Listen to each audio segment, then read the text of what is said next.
Hello, everyone. Welcome to another MakerDAO Collateral call. My name is Juan. I'm the facilitator of the Sustainable Ecosystem Scaling Core Unit. And today we have another real-world assets call. We're going to be exploring the, Cauris, and hopefully I'm not mispronouncing it, and the team behind it. We have a very interesting presentation ahead, and as always, and as a reminder, if you feel like interrupting or asking any questions, go ahead. Usually we're quite nice. So yeah, Alexandre, if you want to take it away. Perfect, thank you. And definitely feel free to jump in if you have a question. All right, so I'll get started. And you were right on the pronunciation. That was perfect. And on the screen sharing, are you seeing the presentation? Yeah, you seeing the first slide? Okay. Yeah, we sure are. Thanks, Alex. Thank you. All right. And so we'll start with an intro of the presenters who are here for this call. And so thanks everyone for making the time. Really appreciate. And so Alexandre, myself, you can call me Alex. I'm the CEO of the company. I've mostly been working in fintech, or exclusively been working in fintech for over 10 years. First, I studied in West Africa. I was actually born there and worked for MTN Mobile Money. It has 45 million customers today. It's first-time access to financial services via mobile phones. It's currently valued at $5 billion. It was a good experience. And then worked in Latin America also for a fintech that then sold to Visa called Yellow Pepper. And I went to work for the other guys, MasterCard payment network. And lastly, I was the head of product and credit at a consumer lending fintech that operates mainly in Latin America and Southeast Asia called Juvo. And what really struck me there is the realization that fintechs are breaking new grounds with lending use cases, which I would call second generation type services after what started with peer-to-peer lending 10 years ago. And the supporting infrastructure lags behind, right? Sometimes it's regulation, but another is financing. And if you think of institutions lending to those fintechs, it's a supporting role. And so that's what led to me wanting to move to Cauris and thinking of creating the company and thinking, okay, there is an opportunity in providing financing to those fintechs that they do need supporting. So we'll tell you more about it.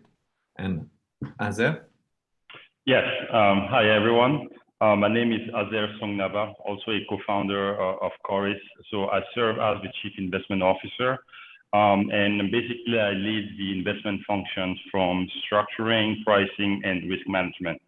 So as of background, I was actually born and raised in West Africa, in Burkina Faso, where I am currently, but I do live in New York. So prior to co-founding Cauris, I was recently with MasterCard. It's actually that's where Alex and I met. And I was leading the analytics function, the analytics and insight function within the cyber and security division. I also worked in the risk management division at MasterCard, where I underwrote and risk managed MasterCard customers, including large financial institutions and also fintechs. Prior to MasterCard, I worked at Goldman Sachs in structured finance within the investment banking division. So where I originated, structured and distributed over $10 billion structured transaction, mainly in the auto and equipment leasing sector. So I began my career actually in risk management. So I also sit within Goldman Sachs, working on deal structure, credit agreement negotiation, derivative risk management. So in short, I say that I bring a lot of experience in measuring and managing risk, while at the same time structuring transactions that make sense for our customers. So we deal with a unique set of customers that have unique needs, and we really have to be creative on how we actually serve them. And so that's what we do at Cauris. So Charles? Yeah, thank you. Hello, everyone. So I'm Charles Packer, and I'm the head of engineering at Cauris. I have over 20 years of software engineering experience, most recently in the fintech space at Juvo, where I worked with Alex and was the director of both the data and application engineering teams. So at Juvo, I oversaw our data ingestion, analytics, and loan decisioning integrations, where our platform processed millions of transactions per day while building financial identities for the underbanked. So at Cauris, I'm bringing that experience in fintech engineering to DeFi and hoping to build products and systems that bridge the gap between the two domains. Over to you, Ramesh. Great. Hello, everybody. It's a pleasure to be here today. My name is Ramesh Dhanaraj. I'm an advisor to Cauris. I started out my career as an investment banker and venture capitalist, primarily focused on early stage software businesses. And most recently, I worked as an investment manager with Fortress Investment Group in their special situations private credit practice. I'm also a lawyer, having practiced private credit, specialized in private credit at Sidley Austin and in Blank Rome. And excited to work with Cauris. I originally from Singapore and spent a lot of my youth in Southeast Asia and South Asia, and definitely understand the issues around financial inclusion and think that Cauris is providing a really interesting solution to that problem. Fantastic. Thank you. So we're here to address your questions, right? So we'll walk you through the slides, and as mentioned earlier, please chime in if you have questions. So we've briefly touched on it, but what we're looking at is, look, expanding the economy, consumer lending, consumers requiring financing, small, medium enterprises needing financing, really key to empowering individuals, promoting growth, right? And what we see is a gap of $5.2 trillion in financing according to the World Bank. So huge opportunity. For us, the big target we set for ourselves is 100 million people getting access to capital, right? And as mentioned earlier, it's, look, fintechs are the foray of it, right? And so what we want to do is support them. And so what that leads us to is the realization that, hey, there's a revolution happening on DeFi, right? And Maker is at the forehead of it. The way I see it is Maker has been generating immense wealth, right? And what you do typically when you get a lot of wealth at this speed is you seek to diversify, right? And now you want, at least that's my understanding, you want assets that provide more stability. And so that coupled with the need of fintech and how it's enmeshed into local economies across many geographies, we think, okay, that's a great opportunity to further financial inclusion, working with the fintechs, providing capital, and for you, DeFi actor, gaining in stability.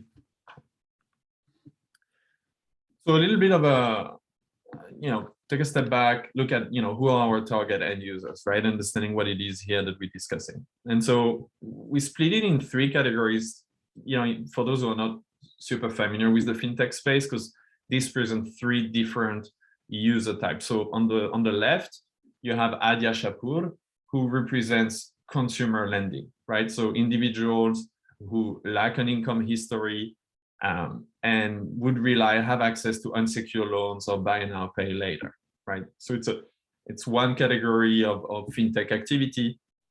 And so buy now, pay later, you may have heard of a Square acquisition of Afterpay at $27 billion. There is also Affirm that did an IPO recently. And so there are companies like Lipa Later that operates in Africa that does buy now, pay later.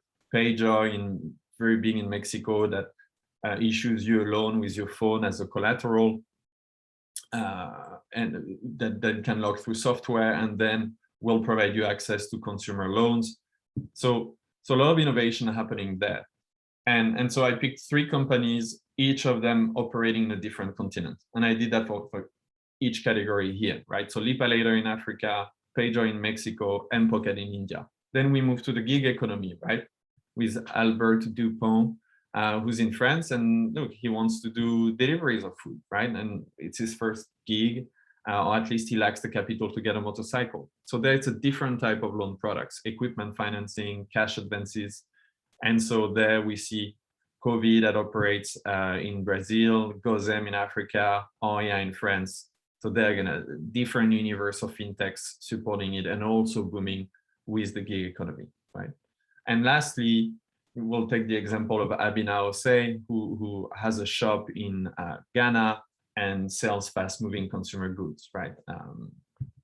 So she buys from Unilever, has a history of payments. That opens the way for another class yet financial services, invoice factoring, supply chain financing, embedded financing, it's also called, because the services will be embedded in the supplier. And so Pesesha in Kenya, Flexi Loans in India, and Monkey in Latin America.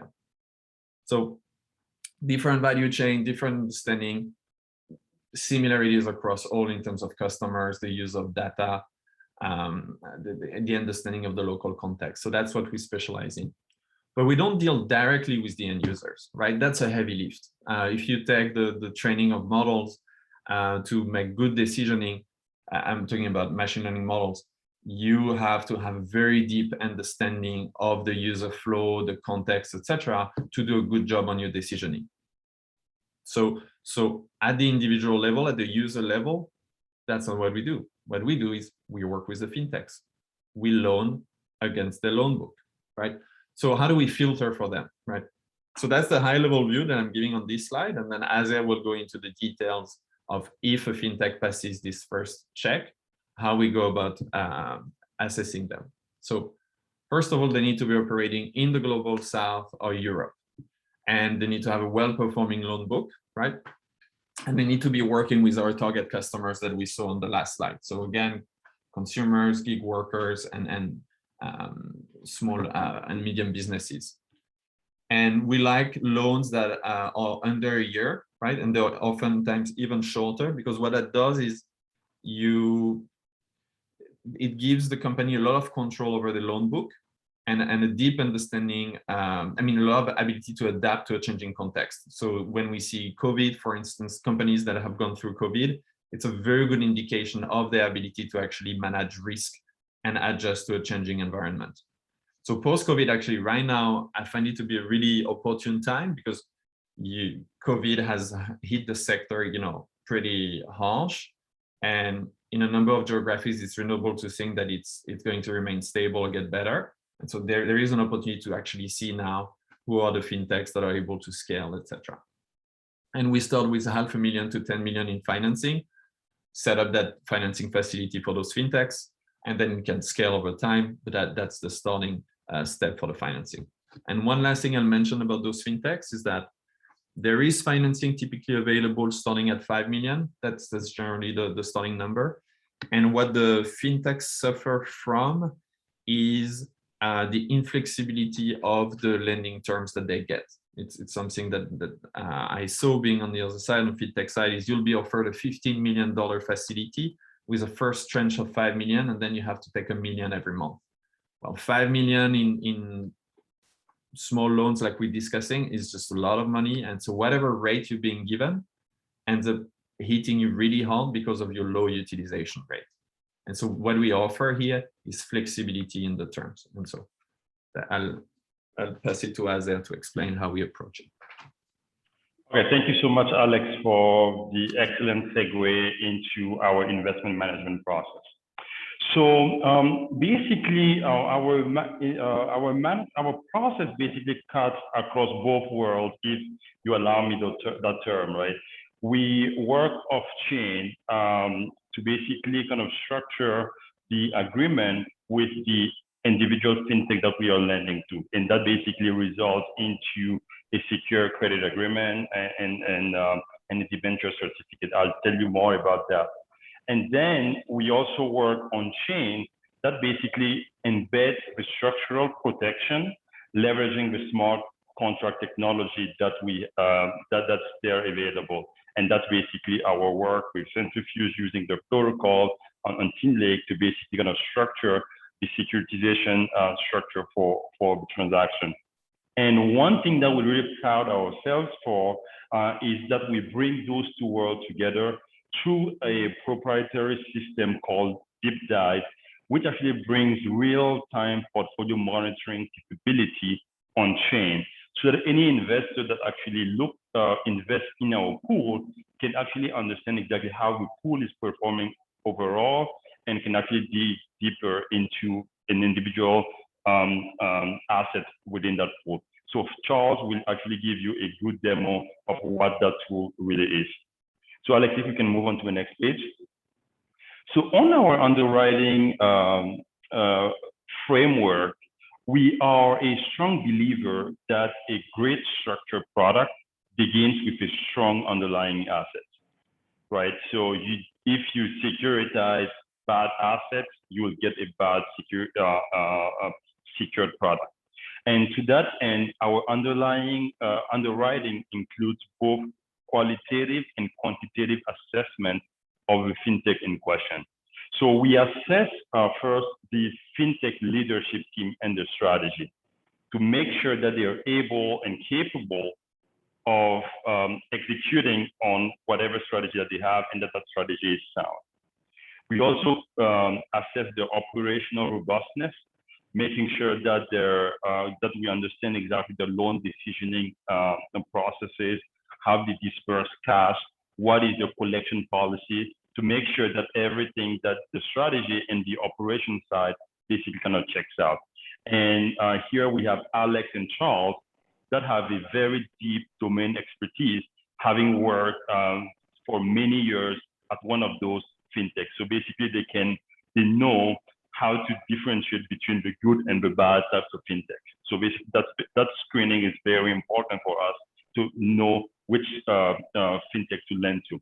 And then we proceed to the financial modeling and the financial understanding. So basically looking at the loan book, the financial of the fintech, seeing how they are structured, their cash position, their leverage ratio, and also understanding really well how the loan book is performing. And that's very important because by looking at the loan book, you can actually have a good understanding of is there going to be wreckage or not? And that's also my domain expertise, done that on a number of in a lot of securitization. So that's basically analysis that's done. So once we finish those three assessments, we provide an overall assessment that determines, right, the pricing and the maturity of a loan that we'll give to a fintech, right? So that basically kind of results in a score, and based on the score, we basically provide pricing, which is the interest rate, and also for how long we want to lend to that fintech. That assessment will also determine the advance rate that we'll offer, and by advance rate, we don't basically we lend against the loan receivables, but we don't loan give 100% for every dollar receivable that they have. So basically we have like advance rate that are dynamic, and Ramesh will actually walk you through the mechanics of that, and also various protective covenants that we have in place that basically make sure that whatever securities agreement that we have with the fintech, it's enforceable and it's very strong in terms of protection that we have to protect ourselves and also to protect the pool. So Alex, if we move on to the next page. Maybe Ramesh, if you want to take us through the structural protections. Absolutely.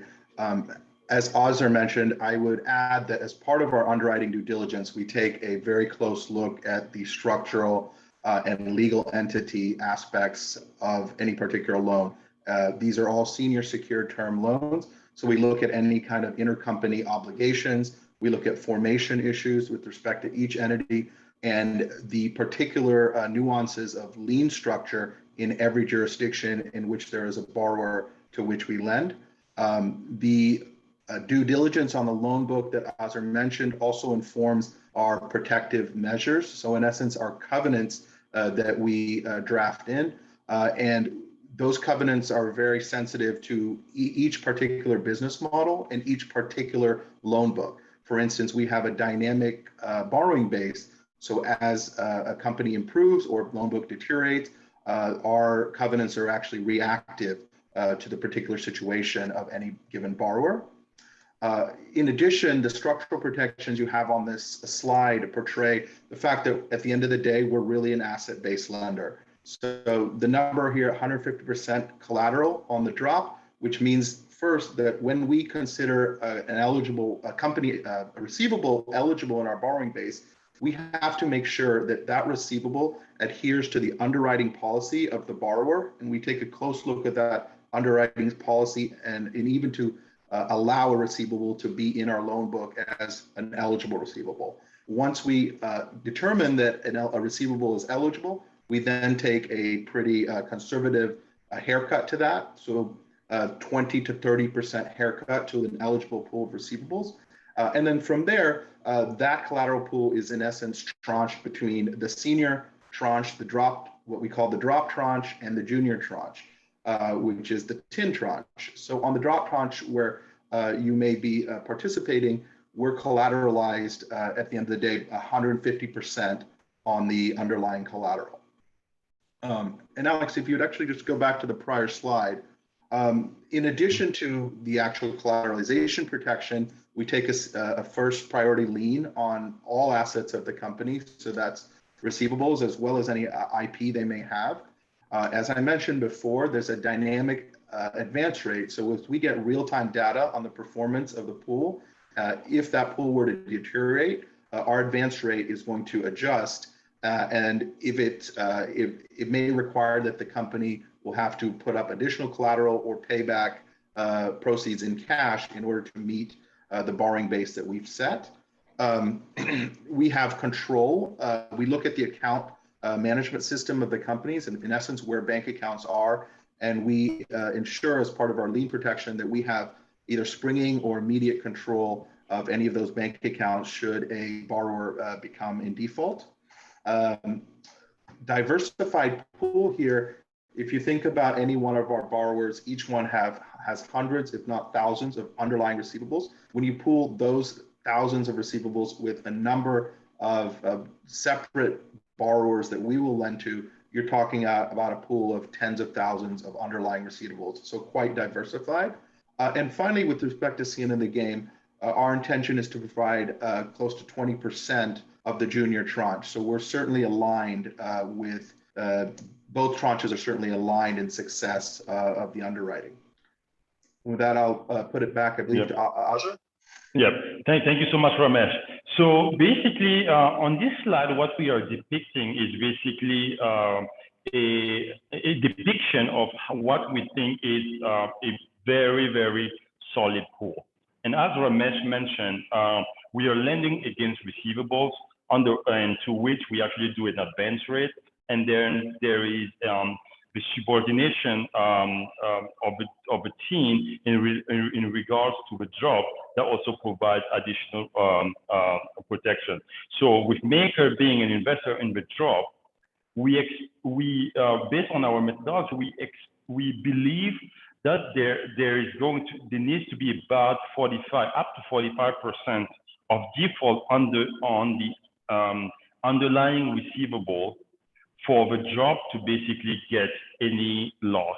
So basically, the level of protection includes the advance rate, right? So basically the equity that was put in by the borrower. Then if that is basically consumed, then you move into the team and before the job basically gets any loss. So basically we believe that 45% default is things have to go very, very, very wrong for us to actually see that level of default. And also we estimate that all the portfolios of the companies that we've been looking at, default rates have been less than 5%. So in the 2-3% in delinquencies.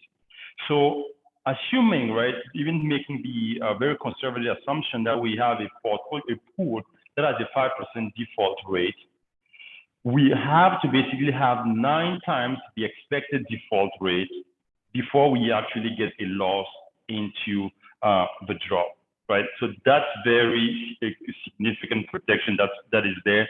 And for those of you guys who are familiar with securitization, on an ABS transaction, to have a AAA rating, the expected loss coverage is about 6 times. So here we're talking about 9 times. So this transaction won't be rated, but looking at the level of protection, this basically looks like something that is very, very secure, like the AAA security. So I'd like you to move into the next page. All right, so here we are basically depicting a transaction diagram, right? On basically what are the entities that are at play and how this will work. So I'm pretty sure a lot of people will be familiar with the team and job structure. So here our issuer called Cauris Global Fintech LLC will basically issue, will basically lend money to fintechs secured by debentures and in credit agreement. And those fintechs lend to millions of borrowers, right? So basically those fintechs have the underlying borrowers. So the Aditya and the Claude Dupont that Alex was talking, there's going to be like hundreds of thousands, if not millions of them on the other side. So basically, before something gets wrong in our in the pool, a lot of things have to go wrong with a lot of people, and the fintechs actually have to have operational issues before the pool, the Series LLC is in trouble. And then we have a teen and job token. So we are setting up a fund called Cauris Debt Fund that's going to basically invest in the teen tranche, which is the junior tranche. That's basically the first layer of protection in the pool. So basically we are fully aligned with the interest of the job token. And if anything goes wrong in the in this transaction, we are taking the first loss in that. And then maker and other investor will come into the job. And if other investor will also want to invest in the team, that also will be available. So if we move on to the next slide.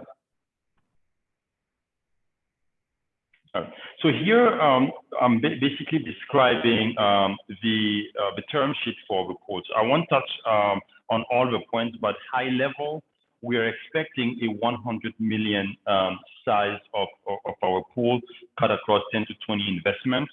We're launching next year, and Alex explained what types of assets, what type of fintechs we are investing in. So fintechs that basically lend money on a short tenor basis, usually 7 to 90 days. Can go higher, but on a blended average, we're going to be within that range. The terms of a loan, the instrument that are securing the teams, the job, are senior secured debentures given to the fintechs that are secured by all assets of the borrower, including the loan receivables. We have the advance rate and all of those good things and covenants that basically protects us. In terms of the structure of the pool, as I mentioned before, we're going to have a teen ratio of between 20 and 25%. We're going to have skin in the game, basically providing a large significant portion of the team. And also one very good particularity about this pool is that we're setting up a Series LLC, which is a bankruptcy remote SPV.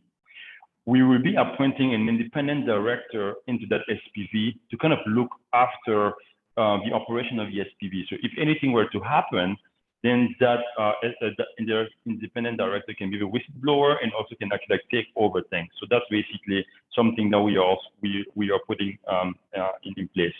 And Alex, if you move on to the next page. Right, and here what I would, given that we are setting up a pool that's going to have many assets in it, it's very prudent to actually ensure broad representation and diversity of assets in the pool. So we do have concentration limits to basically make sure that the representation and the diversity is respected. So we're going to have concentration limits in terms of asset originator, country exposure. So we don't want exposure to one single country, and also not exposure to one given currency. Also performance triggers in place to make sure that the pool is well performing. So if any borrower is not performing as expected, we are able to basically kind of kick them out of the pool and ask for repayment at that point in time. So I will stop here in terms of the pool specs, and if there's any question, we are more than happy to cover in the Q&A session.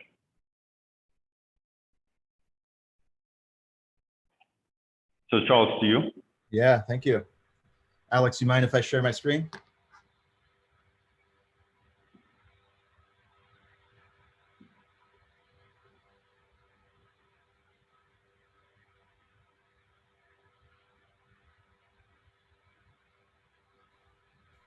Okay, I wanted to give you permission here. Oh, okay, thank you.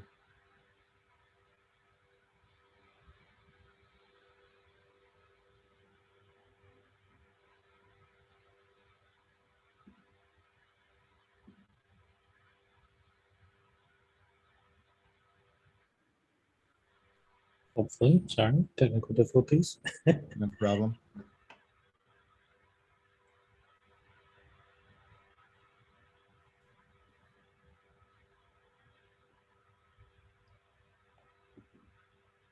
I've stopped sharing on my end, so. I think Should I'm work all now. set. You want me to go ahead? Yep. Yeah. All right, great. Thank you. All right, can you see my screen? Yes, I can. From Okay, Burkina Faso, I can. Yes. Okay, that's a good sign. It's far away. All right, thank you. So, so this is Deepdive. This is our on-chain analytics platform. So Deepdive ingests fintech data and provides pool and portfolio analysis. And how we do that, we store and manage our data on Ethereum to allow for integration with TinLake. So we use smart contracts to manage the access control as well as the hash lookups, and IPFS to actually handle the data storage. And what we're looking at here is a global fintech pool. Now this is sample data that we put together for the demonstration today. And in this pool, we have 8 fintechs across 6 countries and 3 currencies. So Deepdive has 2 sections. There's a pool analysis and portfolio analysis. First, we'll look at the pool analysis. At the top, obviously, we have a map that shows the representing countries of the pool members. And then we have the concentration limits. As Azair mentioned, we want to demonstrate the diversity and balance within our pools. So we present the allocations by fintech, country, and currency. As you can see, we have the highest allocation in green, meaning that this, the highest allocation in each of these 3 sections meets our concentration limits and our expectations, where it's 25%, 40%, and 40% across the board. For currency, we have an exception on the Euro and USD. So in this case, the INR being 12% meets our concentration limit. Next up, I'll scroll down and we go to the disbursement history of the pool. So for disbursement history, we want to show that how the pool has grown over time and showing this broken down by fintech. So that covers the pool section. We give a high level view of the current state of the pool and it's up to the date. Yep. And just to add in really quickly, so Yeah, here, so that's what we're talking about, concentration limit at the pool level, right? We want to make sure that the pool is diversified enough so that we have a broader representation. So basically, we will be tracking this over time on a real-time basis, making sure that we have the concentration limits are met and that everything is working correctly. Thank you. Yeah, that's excellent. Great point. And so we'll scroll down to the portfolio section. So here we have collapsible views of all the portfolio members, the different fintechs, the sample fintechs we put together for this demonstration. Each of these are collapsible, so we can expand on them and get a deeper view into the performance of that portfolio member. Let's scroll down. So each card has the amount dispersed, the country of origin, where they're doing business, the fintech type in this case, and the currency. On our first tab, we have portfolio characteristics and a snapshot. So the snapshot covers the most vital metrics that we measure on the characteristic side, and this snapshot is available on all 3 tabs. And that's the most recent month's performance of where we are. As we scroll down, we get a lot of different metrics that are available based on what the fintech is providing us. And we'll go down average loan amount, average loan tenure, loans outstanding, etc. So we provide a pretty deep analysis on the portfolio characteristics, which is how they're basically using the capital that they have in their portfolio. The next tab over is portfolio performance. So again, the snapshot capturing the most recent performance of the portfolio. And then we go down to delinquency. So for portfolio performance, what we care about most is the delinquency and write-offs. So we capture that here, showing the performance over time and where we are today. And lastly, on the third tab, we have covenant compliance. This is a very interesting piece. And another element of this is that for investors, we want to add alerting on this. So when a portfolio member is outside of the covenant compliance, we can let investors know and reach out to them. Do you want to cover? Yeah, absolutely. So yeah, exactly. What I will add in here, right, is that as I mentioned, we are a strong believer that what makes a strong, fully structured product is basically the underlying assets.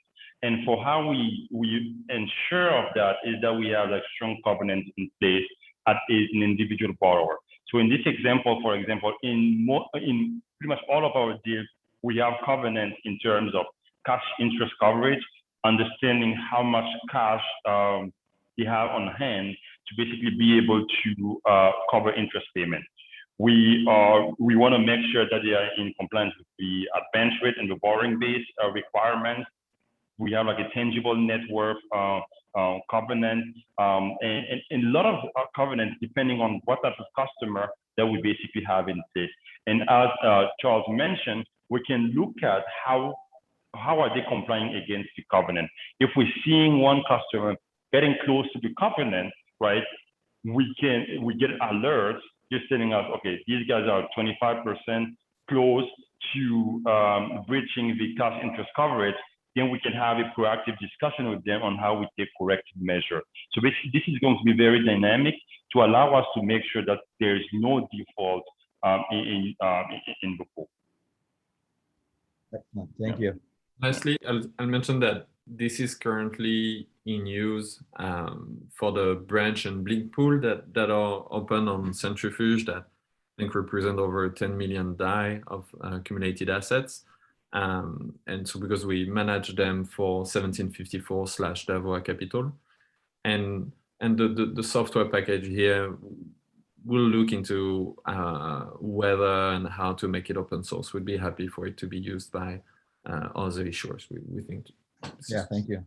Yeah, add that, we take this approach because our philosophy is it's much better to predict what might go wrong and be proactive with our borrowers in having discussions and restructuring in the extent we have to, rather than wait for a default and then try to pick up pieces later. So this is very helpful, and I think a unique aspect.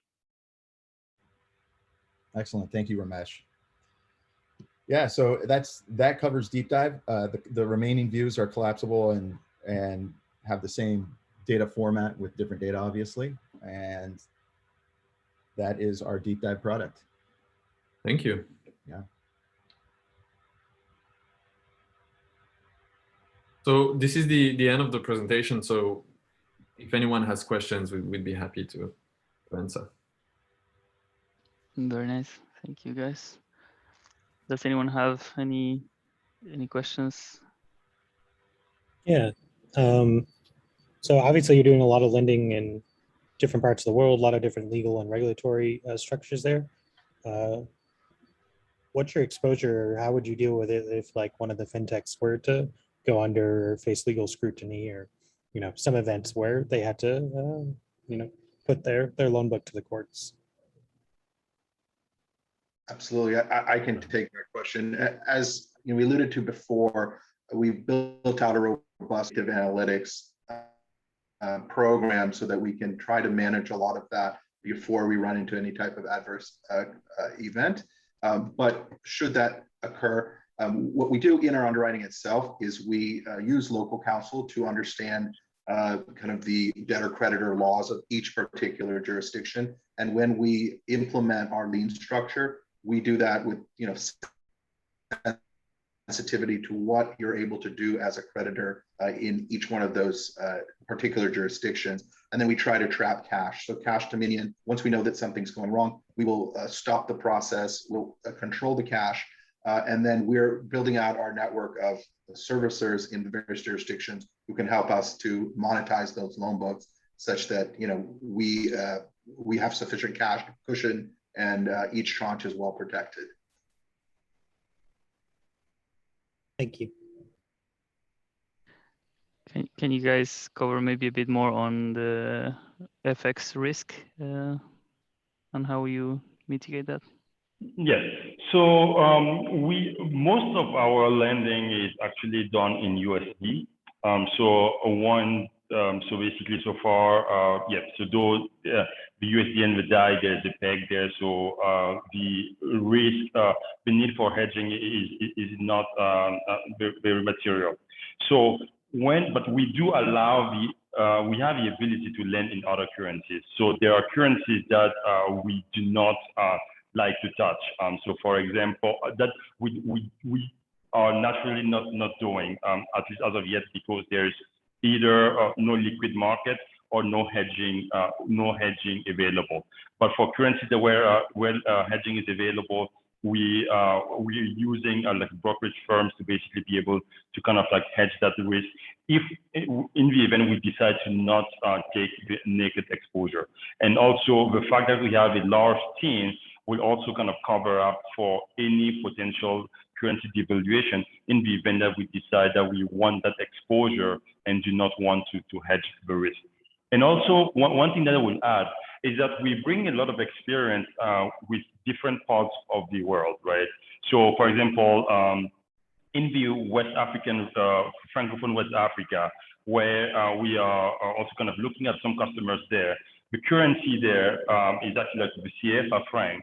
That's actually pegged to the euro. So basically, you might say that you're lending in local currency, but in reality, you're lending in euro, right? So basically, the hedge there will actually be a euro USD hedge in case we don't want to take that fluctuation. So we are basically doing it on a case-by-case basis, but hedging is available to make that happen. Nice, thank you. Does anyone else have a question? Maybe Frank, PlanetX? Yeah, I have a question. That is, how do you approach and grow your business with the customers? Is that on demand basis, or are you? Is it more of a relationship where you have offer revolving credit?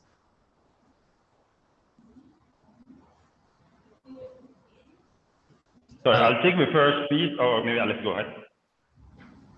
So you're talking, because there are two steps in us working with the customer, right? There's the first step where we need to get into a relationship with the issuer of the loan, right? I mean the fintech, and then there is once we're working with them, right, where we establish a financing facility, right? And I think your question refers more to the latter. Is that correct?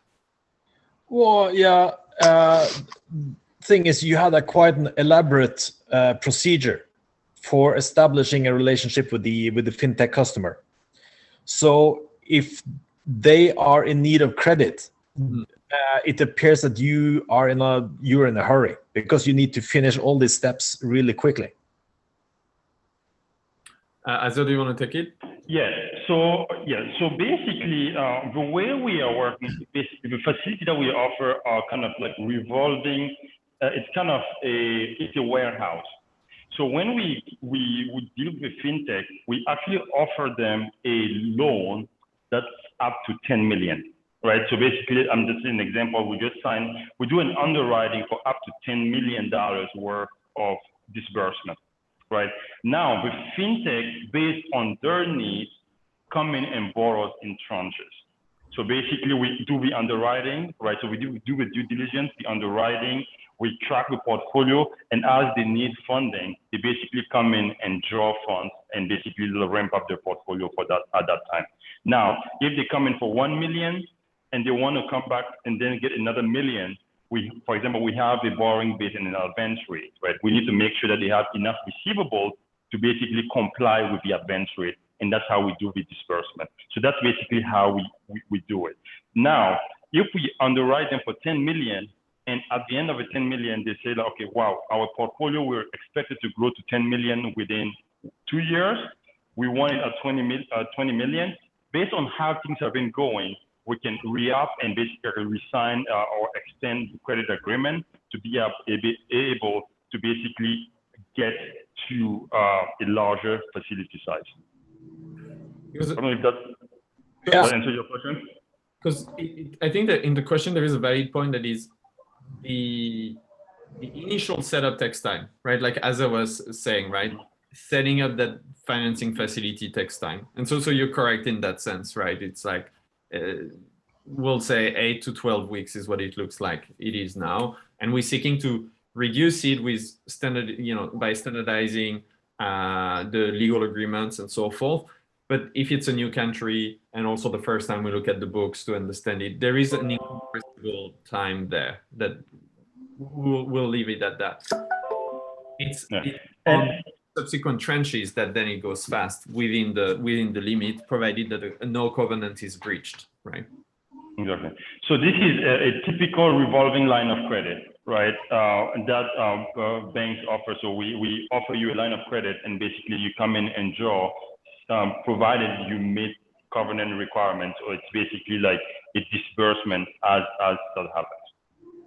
And I would add, on a macro level, the types of companies we're lending to, these are emerging markets. So the demand for capital far outstrips the supply. So our problem is not finding borrowers, it's finding and providing diligence to the right borrowers. So at the current time, and I think, for some time, demand is not the issue. There's a lot of potential targets out there. Now that will change as more institutional investors go into emerging market lending. And one thing we do in our credit agreements is provide ourselves with the right of first refusal.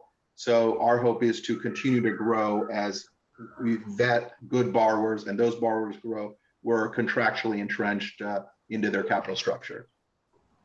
Sorry, can I ask a question? And I'm sorry if you already answered this question, but I just joined the call a bit late. You mentioned that this is similar to a revolving line, but is it similar to a revolver or to an invoice financing line, in the sense that revolvers are unsecured? So what type of secured lien you have on the underwriting loan?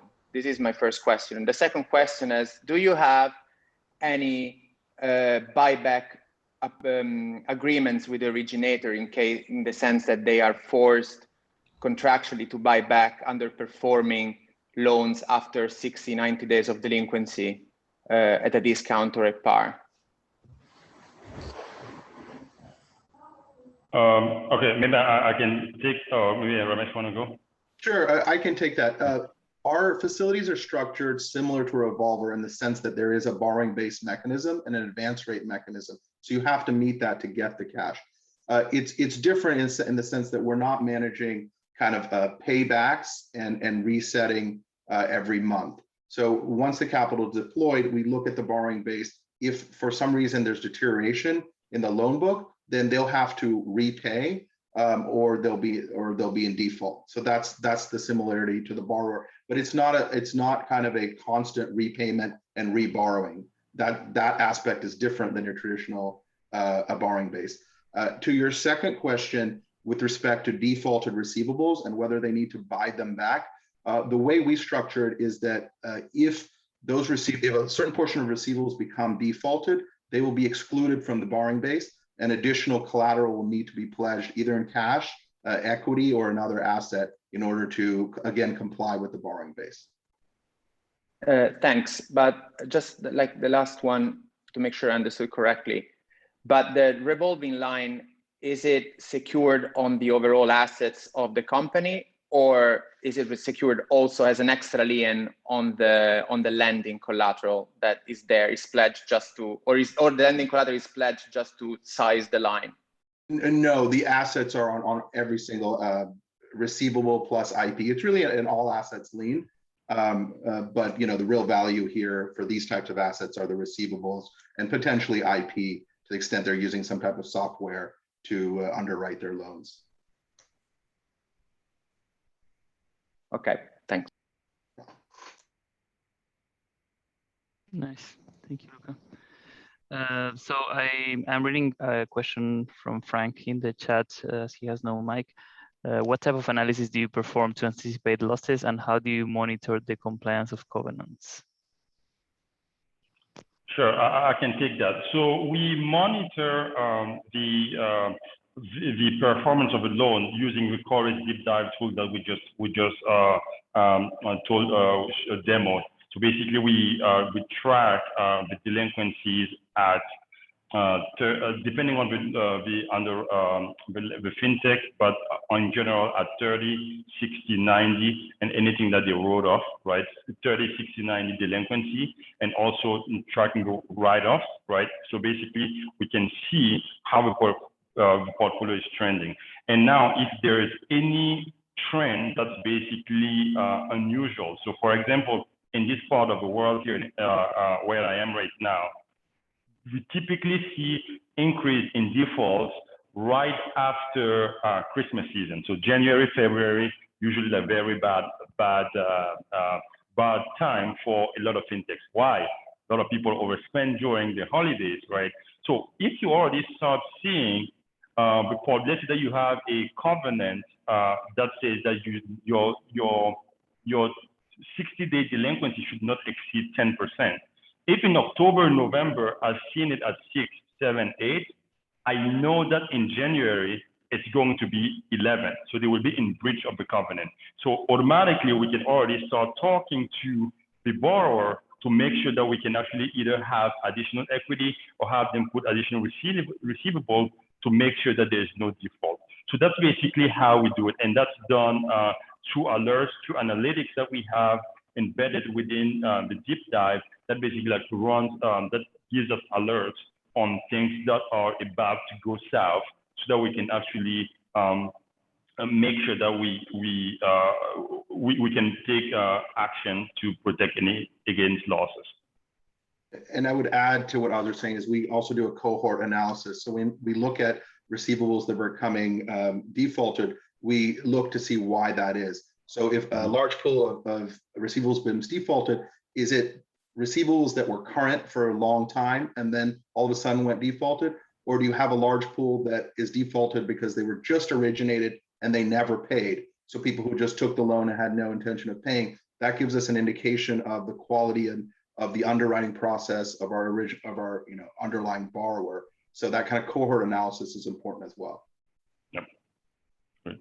Thank you. And something I want to add, so I'm an avid reader of the Maker forum, right? And I see, discussions, interest for analytics and so forth on new pools, right? Which makes a ton of sense. That's why we came up with Deepdive in the first place.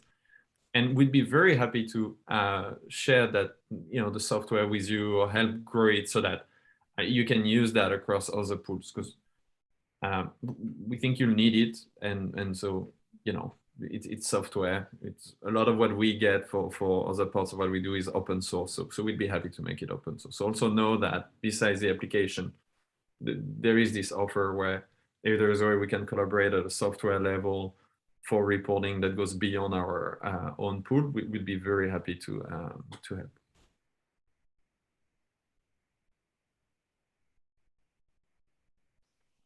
Nice.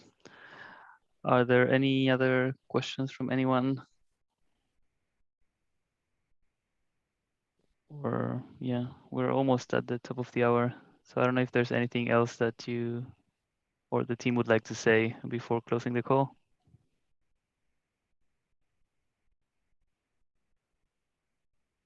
I'll take that as a no. Where can people find you if they have more questions or if they would like to know more about this project? And I'm realizing I did not include a slide with our email address because, email is still what works best. So there is the MIP6 application. They can write comments at the bottom of it. And actually the MIP also has our email addresses as well, so how they can get in touch with us. But yeah, and so that's how we can be reached. Yeah, and we also monitor that page really well and can answer any question as Alex mentioned. Sounds good. So for everyone, we can keep the discussion going on forum.makeritao.com. And as always, thank you for presenting. It was really nice having you. And thank you everyone else for coming. Thank you. Thank you, everyone. Bye. Everybody.